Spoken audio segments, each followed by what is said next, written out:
वालेकुम सलाम। Thank you. I am good. Thank you Sajida, बच्चे याद दिलाने के लिए। अच्छा जी, पेपर टेम्पटेशन की क्लास मैंने रखवाई इस वजह से है क्योंकि बहुत से स्टूडेंट्स को इशू ये था, इरिस्पेक्टिव ऑफ पॉलिटिकल साइंस, कि मैम पॉलिटिकल साइंस के पेपर के बगैर भी अगर ये वर्ड्स लिखे हुए आते हैं तो हमें समझ नहीं आती कि डिटेल कितनी लिखनी है। अब आपको सबसे पहले तो ये मैं बता दूं कि जी आपने, I repeat, this is not just for pol science, this is equally good for other subjects also. आपके पास सबसे पहले हैं जी असेंशियल्स ऑफ द क्वेश्चन या असेंशियल्स ऑफ द आंसर, कि आंसर देते हुए आपने किन चीजों को सामने रखना है। बच्चे सबसे पहले तो कोई एक फ्लो चार्ट बना दे। फ्लो चार्ट प्लेटो पे आया तो ये बना दिया, एरिस्टोटल क्लासिफिकेशन ऑफ गवर्नमेंट आया तो इस तरह कर दिया। कुछ भी नहीं बन रहा, स्पाइडर वेब बनाकर इस तरह से फीचर्स को डिस्क्राइब कर दो। But in any case try to ease the examiner. एक बात। दूसरी बात ये कि सोशियोलॉजी में या करंट अफेयर्स में या जेंडर में आपसे अगर वो जेंडर गैप इंडेक्स के बारे में पूछता है, आपसे अगर वो एजुकेशन के बारे में पूछता है, या अगर आपसे वो वायलेंस के बारे में पूछता है, लिटरेसी रेट के बारे में पूछता है, तो the best thing is to draw a pie chart. Pie chart बनाओ और पाई चार्ट से इंडिकेट कर दो जी ये हमारी एजुकेटेड अवाम है, ये हमारी इलिटरेट अवाम है, ये हमारी पेरोशल कल्चर से ताल्लुक रखने वाली अवाम है जिनको कुछ पता ही नहीं। अब डायग्राम ड्रॉ करने के बाद नीचे आप लोग लिखेंगे फिगर 2 या 3 या 1, या आप ये लिख लें कि above mention figure is the is denoting the current educational system. ये लाइन लिखने से आपके पेपर में ब्यूटी ऐड होती है। अब सबसे बड़ा जो स्टूडेंट्स के दिमाग में एक क्वेश्चन आता है दैट इज रिगार्डिंग कि जी क्रिटिकल एनालिसिस किस तरह से करना है।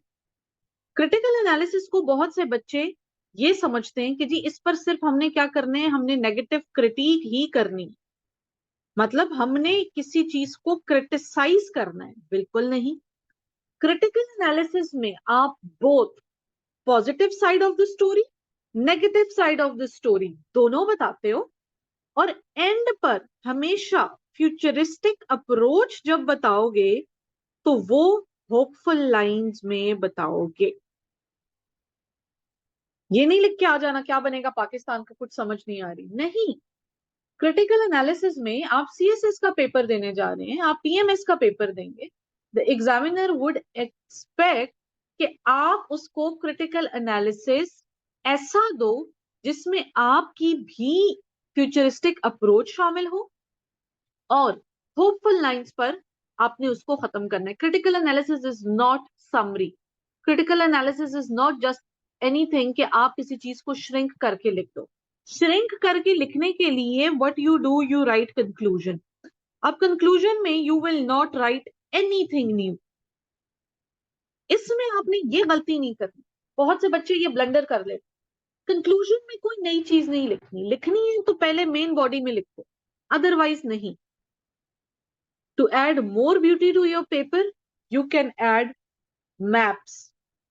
अच्छा फर्ज करें पाकिस्तान का मैप नहीं ड्रॉ करना आता, यूएसए का मैप नहीं ड्रॉ करना आता, सिंपल सिंपल ट्रायंगुलर या रेक्टेंगुलर फॉर्म में किसी चीज को डिमार्क करने के लिए, डिनोट करने के लिए उस चीज को लिख लो। फिर यहां पर 1 2 3 जब आप मैप ड्रॉ करोगे हमेशा आप नीचे छोटे छोटे बॉक्सेस बनाओ और आप बताओगे कि जी ये मैंने आपको बता दिया, ये था नॉर्थ अमेरिका, ये था साउथ अमेरिका, इनके अंदर ये इस तरह से जो है तो माउंटेन्स की डिमार्केशन हुई।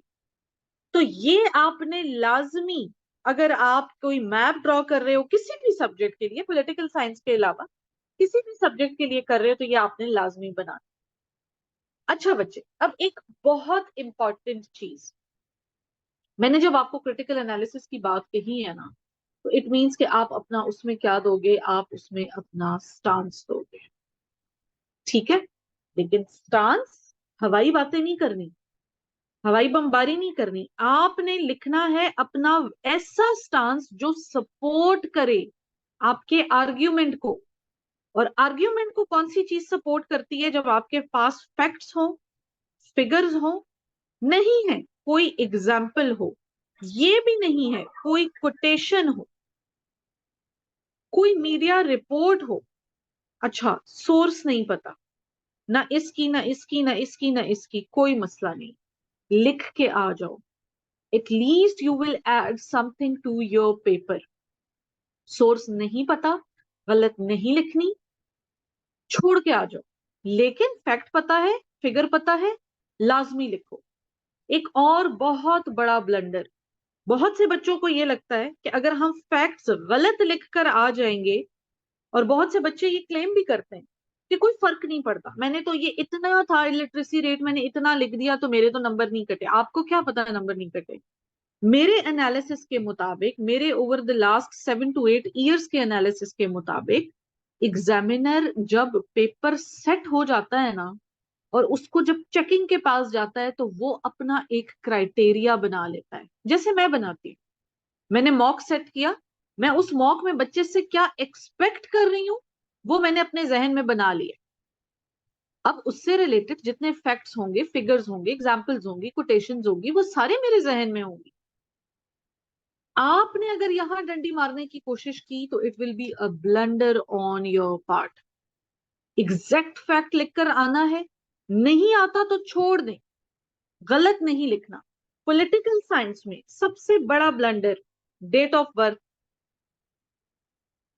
याद है तो लिख लो, नहीं याद तो ना लिखो, लेकिन गलत नहीं लिखनी, गलत नहीं लिखनी। फर्स्ट इंप्रेशन इंट्रोडक्शन में ही जब गलत डेट का पड़ जाए, तो फिर बाद में मुझे पढ़ते हुए ये होता है कि बस इस बच्चे ने क्या किया, इसने टोटल पूरा किया हुआ है, इसने इस फिलोसोफर को पढ़ा ही नहीं है, इसको पता ही नहीं है उसकी टाइमलाइन क्या है। जब उसको टाइमलाइन नहीं पता तो उसको कॉन्टेक्स्ट कैसे कंफर्म होगा कि क्या है? इस चीज का बड़ा ख्याल रखें। ठीक है जी।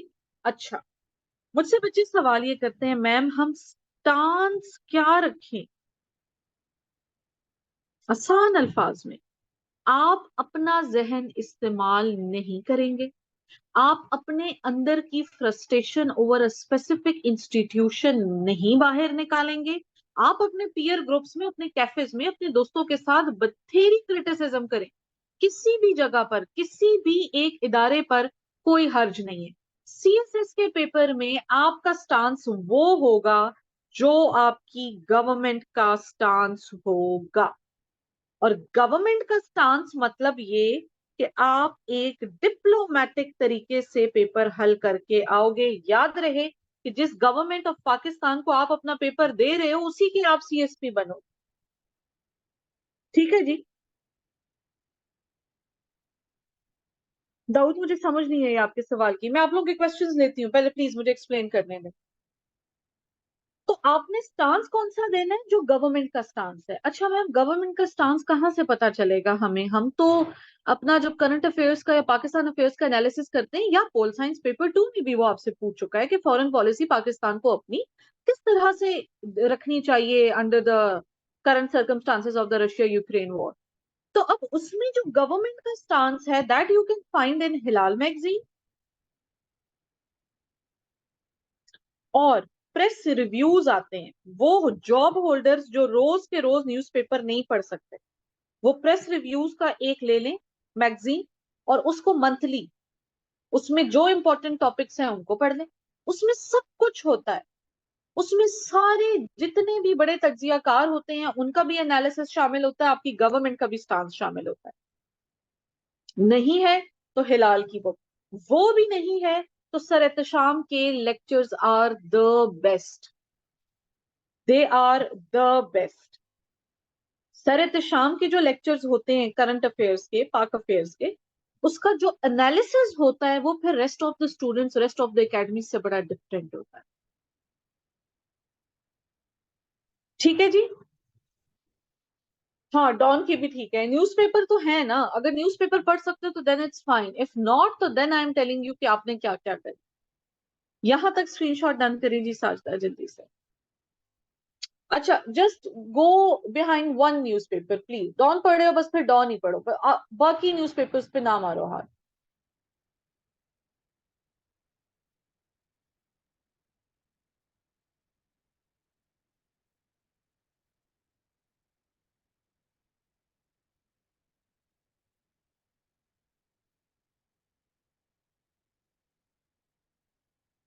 नहीं, किसी ने नहीं, बिल्कुल आपकी इंफॉर्मेशन ही गलत है।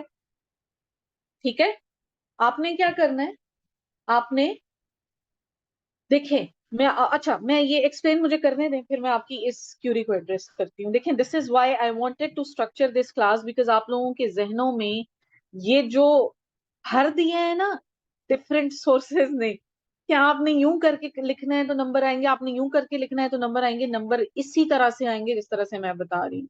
और ये आप किसी भी एक सीएसपी से पूछ लें कि उसने अपने पेपर में अगर ये स्टांस दिया था तो नंबर अच्छे आए हैं या नहीं आए, तो ही विल आंसर और शी विल आंसर।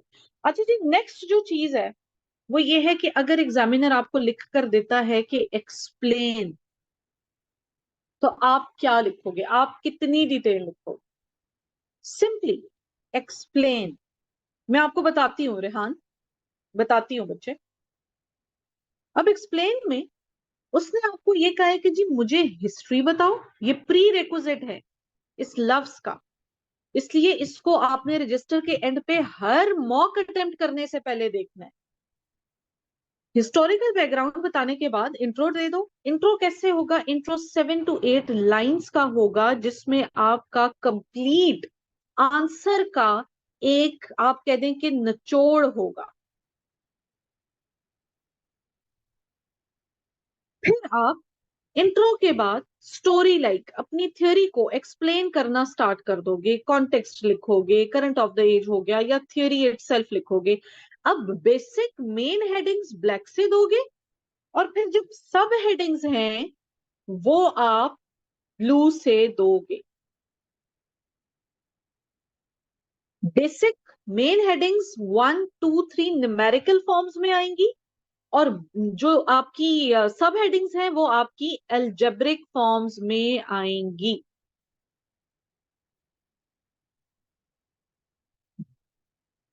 या अल्फाबेटिकल भी लिखते हो तो भी ठीक है। अब स्टोरी लाइक सारी कहानी बताने के बाद आपको उसने कहा है एक्सप्लेन, आप एंड पर अपना कंक्लूजन लिख लोगे। पोल साइंस पेपर 2 में वो आपको कहेगा। पोल साइंस पेपर 1 में तो आपको पता है कि डायरेक्ट आपसे कोई एनालिसिस जैसे एक्सप्लेन वाले क्वेश्चन में बनेगा भी। अगर आपके पास पोल साइंस में एक फिलोसोफर के साथ दूसरा फिलोसोफर कोट हो रहा है, या दूसरा फिलोसोफर आप अभी उस पर शिफ्ट करने लगे, उसका जिक्र आने लगा है, तो what you will do, you will not directly give the heading, you will write with your black marker, this phenomena is well explained in the theory of XYZ। एक बात, अगर कहीं पर किसी दूसरे फिलोसोफर की एप्लीकेशन हो रही है थ्योरी की, फॉर एग्जाम्पल ग्लोबलाइजेशन पे सवाल आ जाता है, indispensable part of global governance आपके फाइनेंशियल इंस्टीट्यूशंस आ जाते हैं, उस दिन हमने पढ़ा, तो वर्ल्ड सिस्टम थ्योरी अप्लाई होती है वहां पर।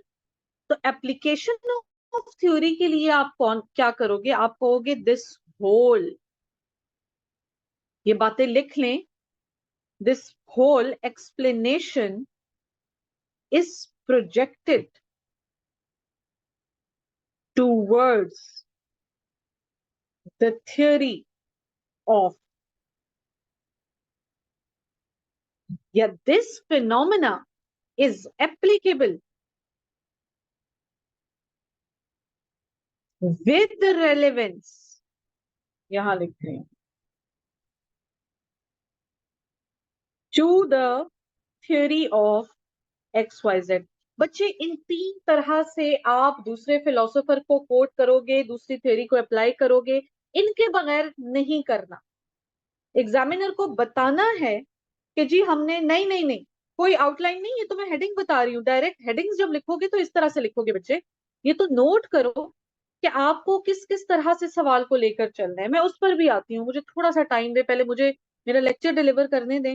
मोमेंटम बीच में प्लीज ना तोड़े, मैं आप लोगों के एंड पे सारी क्यूरीज एड्रेस करती हूँ, ठीक है। इन तीन के अलावा आप कोई फिलोसोफर कोट नहीं करोगे। जहां भी फिलोसोफर कोट होगा दूसरा, उसको ब्लैक मार्कर से बीच में लिख दो, बीच में लिख दो, ब्लैक पेन से, ब्लैक मार्कर से हाईलाइट करके। मैं जब भी इवेल्युएशंस करती हूँ, मैं हमेशा बच्चों को कहती हूँ हाईलाइट। डेमोक्रेटिक मीन्स में अगर लॉ की थ्योरी शिफ्ट होती है या फिट होती है, हाईलाइट। मुझे अच्छा लगेगा, मेरे बच्चे को पता है, वो पढ़ के आया है। ठीक हो गया जी। तो इस तरह से फिलोसोफर कोड होगा। अब अगर वो आपको ये कह देता है कि जी कमेंट,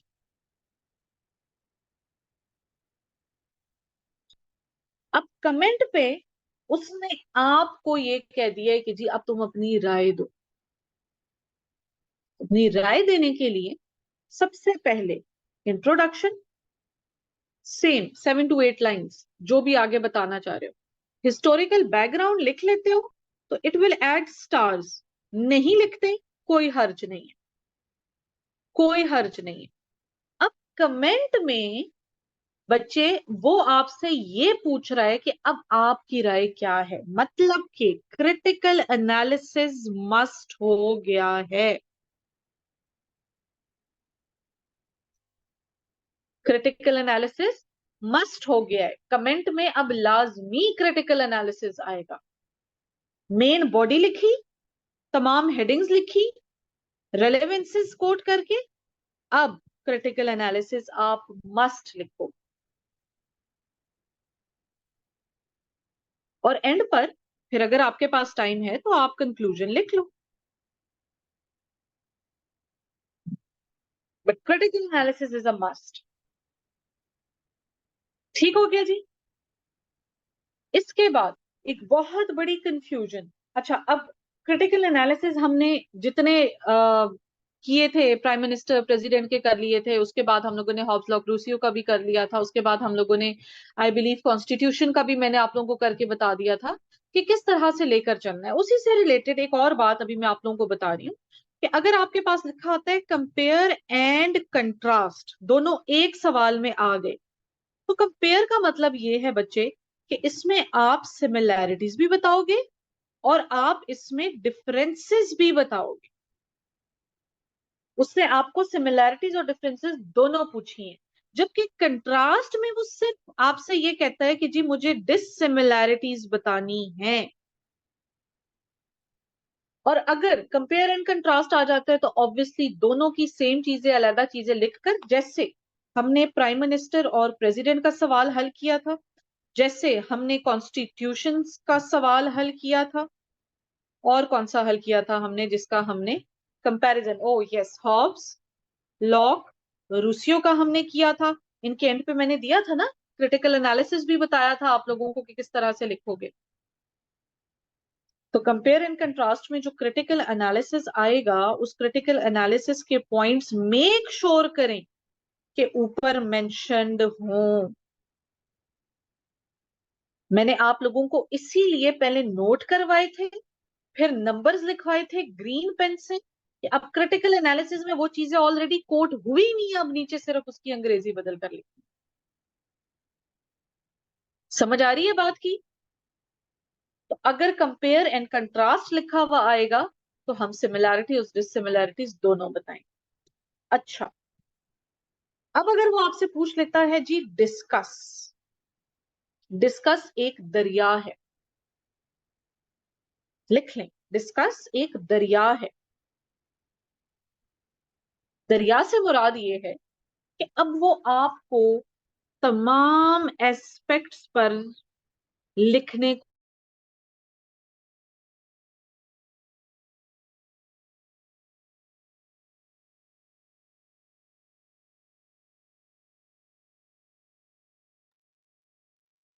मैम आपकी वॉइस चली गई।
अच्छा जी, so sorry, the internet connection went off. अच्छा, Imtiaz, make me host again so that I can take your questions, please.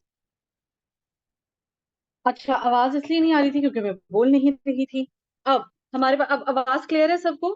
Distortion तो नहीं है बीच में? I am so sorry for the inconvenience cause. हम लोग बात कर रहे थे कंपेयर एंड कंट्रास्ट पर, ठीक है? समझ आ गई है? सिमिलैरिटीज डिससिमिलैरिटीज दोनों बताई जाएंगी और क्रिटिकल एनालिसिस में मेंशन होनी चाहिए वो सिमिलैरिटीज और डिससिमिलैरिटीज जो आप ऊपर लिख चुके हो। कंपेयर एंड कंट्रास्ट में कंक्लूजन देने की जरूरत नहीं है। टाइम बचाना है, क्वालिटी मटेरियल लिखना है, कंक्लूजन बीच में मत डालें, कोई मसला नहीं। ठीक है जी। नेक्स्ट फिर हमारे पास आता है जी डिस्कस। डिस्कस में मैंने आपको बताया कि जी डिस्कस में उसने आपको एक दरिया को कुएं में बंद करने का एक 20 नंबर का सवाल दिया। मुराद ये है कि जितने उस टॉपिक से सोशल, इकोनॉमिक, पॉलिटिकल, कल्चरल जितने एस्पेक्ट्स कवर हो सकते हैं, चाहे वो सोशियोलॉजी का है, चाहे वो जेंडर का है, चाहे वो पोल साइंस पेपर 2 का है, आपने वो कवर करने हैं। कवर करते हुए आप अपना आर्ग्यूमेंट देंगे और अपने आर्ग्यूमेंट के बाद काउंटर आर्ग्यूमेंट भी देंगे। काउंटर आर्गुमेंट और आर्गुमेंट को जस्टिफाई करने के लिए आपके पास एविडेंसेस होने चाहिए और ये एविडेंसेस आपके in the form of facts, figures, examples, quotations या मीडिया रिपोर्ट्स की सूरत में होते हैं।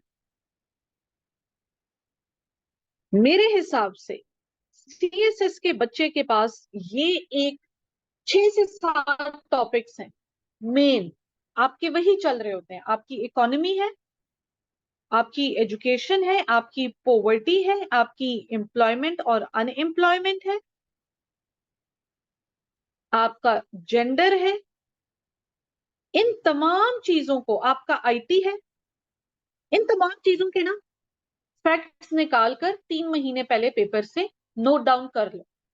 2 दिन लगेंगे, तमाम मेन फैक्ट्स निकाल कर नोट डाउन कर लो और फिर उसके बाद इसको बार बार कोट करते जाओ, लिखते जाओ, याद करते जाओ, ताकि अगर एसए में स्टांस आए तो भी हो, अगर पाक अफेयर्स में स्टांस आए तो भी हो, करंट में आए तो भी हो, मतलब आप उस पर लिख सकें, आप उसमें अपनी चीज को जस्टिफाई कर सकें, अपनी राइटिंग्स को जस्टिफाई कर सकें। इसी से रिलेटेड फिर नेक्स्ट चीज वो आपको कह दे कि जी जस्टिफाई दिस और दैट स्टेटमेंट। अब गेम आपके कंधों पर है, वो आपसे आपकी जजमेंट मांगता है, वो आपसे आपका डायरेक्ट स्टांस मांगता है। तो इसमें आप अपना स्टांस देंगे, मतलब ये कि आप गवर्नमेंट का स्टांस देंगे।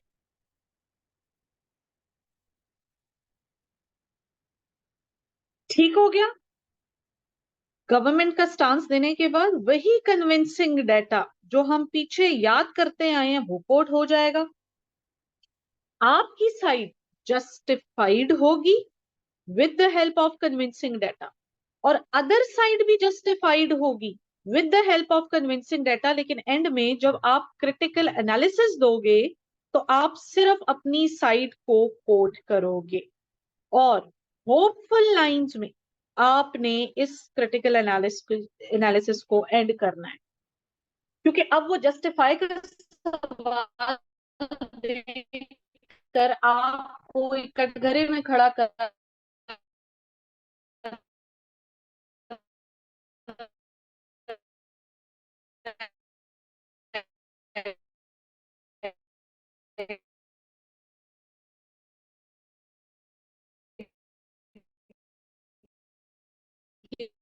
जी आपने कल को जब अफसर बनना है तो इस चीज को किस तरह से लेकर चलेंगे, या इसके बारे में आपकी क्या राय है ये बता।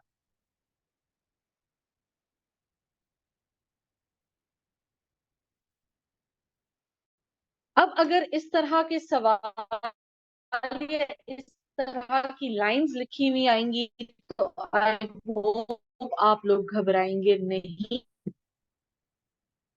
अब बात करते हैं कि जी मैम आंसर कितना लंबा होना चाहिए, मतलब कि हमने कितनी साइड्स ऑफ पेजेस पर 20 मार्क्स और 10 नंबर का, चूंकि पोल साइंस में 10 नंबर पर भी सवाल आ जाता है, हमने इसमें कितनी डिटेल लिखनी है और इसको हमने कितना कवर करना है। बच्चे 10 नंबरों के लिए आपकी मैक्सिमम अगर लेंथ जाती है तो वो जाती है 4.5 साइड्स ऑफ द पेजेस।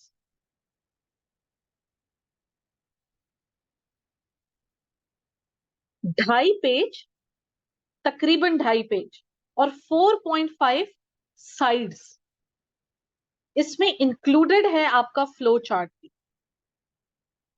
अगर 20 नंबर पे सवाल आ जाता है तो आप मैक्सिमम भी अगर कभी लेके जा सकते हो तो 8.5 साइड्स ऑफ द पेजेस पर लेके जा सकते हो। आप 700 अल्फाज से ज्यादा लिख ही नहीं सकते हो।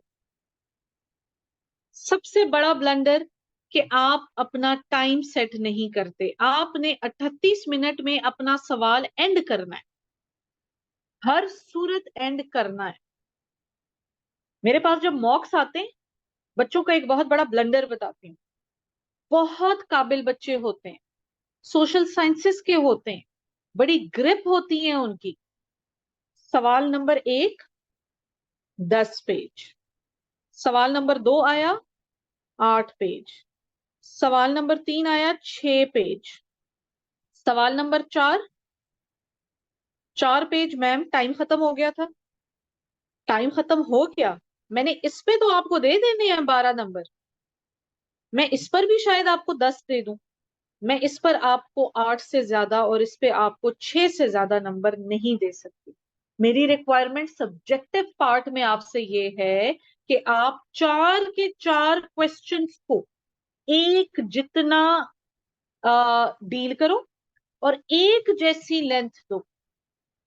ऑन कॉन्ट्ररी, एक वो बच्चा जो एक बड़ी डिसेंट लेंथ लेकर मेरे पास अपना पेपर लाता है और मैं अगर उसका पेपर चेक करूं तो उसने क्वेश्चन 1 यानी आंसर 1 38 मिनट में टाइमर लगाकर उसने लिख दिया 8 पेजेस पर, क्वेश्चन 2 भी 8 पर, क्वेश्चन 3 भी 7 पर और क्वेश्चन 4 भी 7 पर। इस बच्चे के नंबर इस वाले से ज्यादा आने। ये जो 8 होता है ना, 8, कि आपके जहन में बथेरी चीजें चल रही हैं लेकिन उनको सिर्फ 8 से 9 पेजेस पर उतारना कैसे है, ये जो कला है ये आपकी राइटिंग से आएगी। सीएसएस स्पेशल वाले बच्चे अगर अभी भी लिख नहीं रहे तो आपकी कोई गारंटी नहीं है कि आपके नंबर 45 से ज्यादा आएंगे। You have my words. मुझसे जितना पढ़ लिया है, जितना याद कर लिया है, जितना एब्जॉर्ब कर लिया, अगर आपकी लिखने की प्रैक्टिस अभी नहीं स्टार्ट हुई, पेपर 12 अक्टूबर को पेपर है, उससे पहले पहले आपको एटलीस्ट दिन में 1.5 घंटा सिर्फ लिखाई को दे। आउटलाइंस बना लो, मार्कर को यूज करते हुए कोई एक कंप्लीट टॉपिक अटेम्प्ट कर लो। एवेल्युएशंस डिफरेंट टीचर्स कर रहे होते हैं, उनको भेजो। मॉक अटेम्प्ट कर रहे हो, उसमें से कोई एक क्वेश्चन उठाकर भेज दो। ऐसे सीएसपी जो फ्रेंड्स हैं, सीनियर्स हैं, लिख कर भेज दो, मुझे इसमें बताओ मेरी क्या गलती है। बट लिखना जरूरी है। आई रिपीट, सीएसएस स्पेशल वाले बच्चे अगर आज दिन तक राइटिंग प्रैक्टिस पर नहीं उतरे तो उनके 45 से ज्यादा नंबर नहीं आए। वो मार खाएंगे, वो टाइम में मार खाएंगे, वो क्वेश्चन को इक्वल एसेंस में अटेम्प्ट करने में मार खाएंगे। सीएसएस 2024 के लिए फिर वो बच्चे जो अपीयर होने जा रहे हैं, उनको चाहिए कि जी जैसे ही नवंबर आता है ना तो ये अपनी राइटिंग प्रैक्टिस स्टार्ट कर दें। जितना जल्दी लिखेंगे उतना ज्यादा कंटेंट अपने दिमाग से पेपर पर उतार सकेंगे। याद रखें, this is your written test. आपकी लिखाई से आपको एनालाइज किया जाएगा। मेरा एक बच्चा था, बहुत ही, एक मेरा स्टूडेंट बहुत ही काबिल, उसके पास बड़ा नॉलेज, FIA में। मैंने CSS करना है। मैंने कहा आपके जो जहन में बात है ना, वो आपके पेज पे क्यों नहीं उतरती? He was enrolled in with me in evaluation session. उसने इतना ट्राई किया कि जी मैं मैम को 3 से 4 सवाल हल करके भेज दूं, 3 से 4 में मैं बड़ी डिससेटिस्फाई थी उससे। और उसकी एलोकेशन ना होने की जो सबसे बड़ी वजह मैंने उसको बताई वो ये कि आपने प्रैक्टिस नहीं की। जहन जहन में जो थॉट्स पड़े हैं ना, उनको पेपर में उतारने के लिए भी तो थोड़ा सा टाइम लगता है ना। पेपर वाले दिन ऐसे तो नहीं है कि जी ऊपर से उतर के आएंगे और आप लिखते जाओगे और बस अच्छे बेहतरीन डिलीवर हो जाएंगे, नहीं। बहुत कम एक बच्चों में होता है कि अच्छा लिख के आ जाते हैं, अदरवाइज नहीं होता।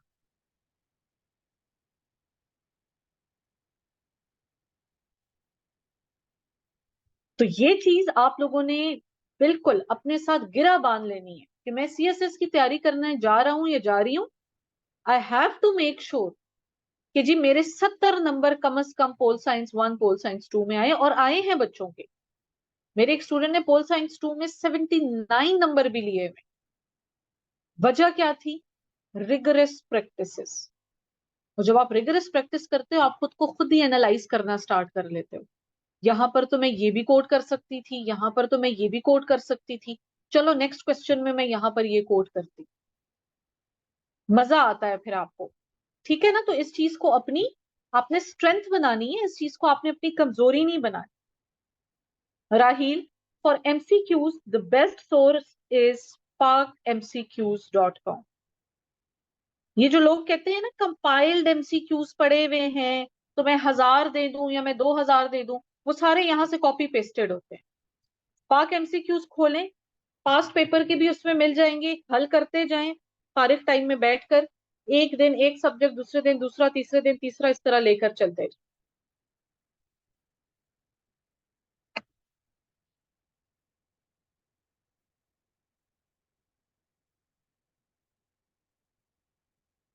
अब Usama, I do not know about criminology but I know well about political science and constitutional law. उसके तो बहुत पढ़े हैं। स्पेलिंग मिस्टेक्स हैं, आपने क्या करना है कि आपने फिर ज्यादा लिखना है। आप जब मुताला कर रहे होते हो, जब आप पढ़ रहे होते हो, आप मेक श्योर किया करो कि जी आप गौर से चीजों को देखो। जिस एक स्पेलिंग पे आपको शक होता है कि जी ये मुझसे गलत हो जाएगा लिखते हुए, उसको एक छोटी सी रजिस्टर के साइड पे लिखना स्टार्ट कर दो। 10 से 12 स्पेलिंग भी दिन में लिखोगे, गलती नहीं होगी।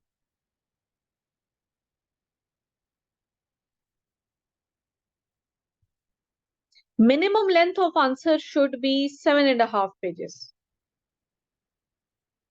Including the flow chart.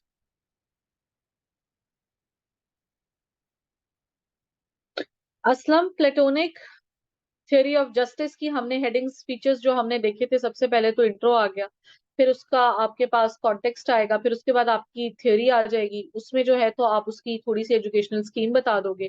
Educational scheme बताने के बाद जो है तो आप उसके फीचर्स ये बताओगे कि जी इसमें फंक्शनल स्पेशलाइजेशन है, इसमें इक्वालिटी है, इसमें जो है तो मेन एंड फीमेल दोनों पर, मेल एंड फीमेल दोनों पर एजुकेशन मस्ट की गई है। तीसरा ये है कि इसमें कलेक्टिविज्म को फरोग दिया गया है और इंडिविजुअलिस्टिक अप्रोच से दूर किया गया है। कौन है जी सॉफ्टवेयर इंजीनियर हमारे पास? Length of short note like for 10 marks you are asking Abdul Rahman? For 10 marks I have mentioned 4 pages, 4 से 4.5 pages, oh sorry, sides of the pages.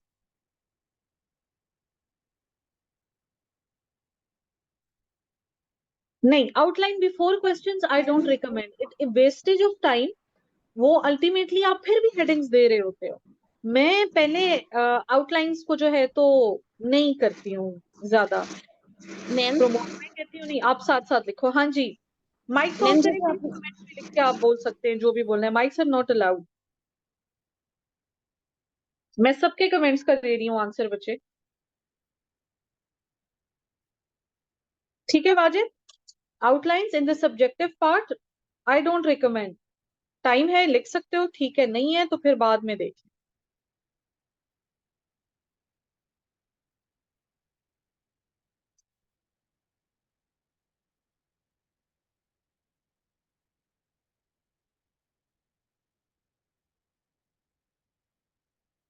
Dawood, अब मुझे आपके क्वेश्चन की समझ नहीं आई। आप कंपेयर एंड कंट्रास्ट में क्या करते हो? आप सिमिलैरिटीज और डिससिमिलैरिटीज बनाकर एक अपना एनालिसिस दे देते हो। अब वो कंपेयर एंड कंट्रास्ट तो सिर्फ लिख कर नहीं देगा ना, वो आपको कहेगा compare and contrast the powers of the president of United States and that of the prime minister of UK, which one according to you is more powerful in the international politics.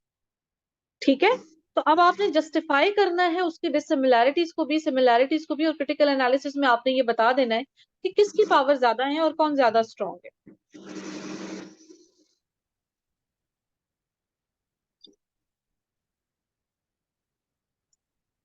अच्छा जी, this is all from my side, this is it. Saba, आप जब एक philosopher को coat कर रहे होते हो ना, तो अक्सर किसी दूसरे फिलोसोफर का जिक्र आ जाता है। फॉर एग्जाम्पल, बॉर्डर टेंशन पे बात होती है तो आप हमेशा मैकियावेली को कोट कर देते हो। अगर आप बेसिक कॉन्सेप्ट्स भी लिख रहे हो तो आप किसी न किसी फिलोसोफर की थ्योरी को कोट कर रहे होते हो, जो कि हम कर चुके हैं। उधर आप फिर क्या करोगे? आप फिर ये लिखोगे कि this phenomena is well projected towards the theory of X Y Z. वहां पे फिर ब्लैक मार्कर से उसका नाम लिख दो, उस फिलोसोफर का।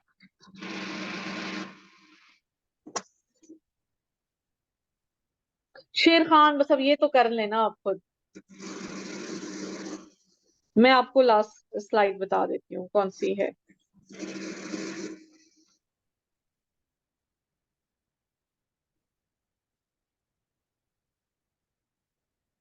कोटेशंस ऐड करें, एक एक कोटेशन तो लाजमी याद कर लें, इंपॉर्टेंट फिलोसोफर्स की एटलीस्ट, अच्छा लगता है पेपर में।